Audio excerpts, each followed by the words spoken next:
it's very much parroting the line established by the Federal Reserve and to a lesser extent the ECB. The do what it takes mantra is very firmly in place across the globe.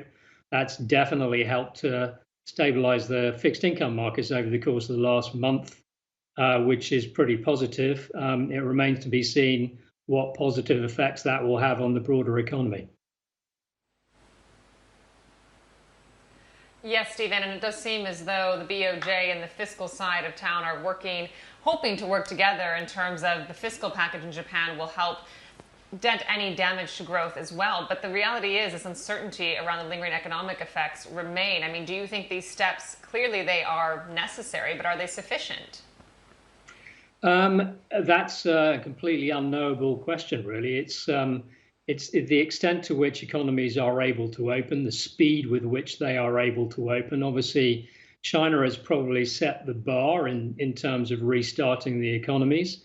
Having said that, it doesn't look as though Western Europe and perhaps even the United States will necessarily be able to get back quite so quickly to work as has been the case in China.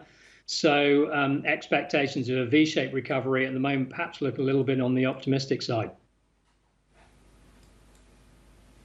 Right. I want to very quickly mark the yen as well as this announcement comes through, because a lot of people were expecting, and this has been the BOJ's long-standing demand as well, of seeing a weaker yen.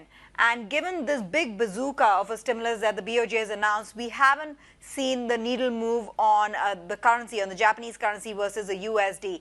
Do you expect more downside in the wake of these policy measures to come through, Stephen, or will it be really a lot of pull and push factors, especially the fact that the yen is seen as a safe haven asset, leading to its strength, and so the currency will largely be range bound at best?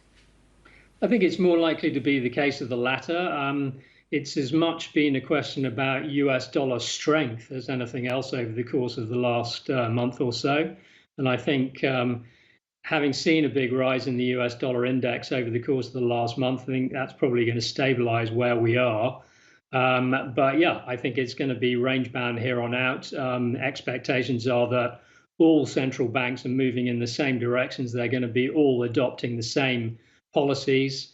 And consequently, from a currency perspective, that looks comparatively neutral unless the economic data on the global basis gets significantly worse.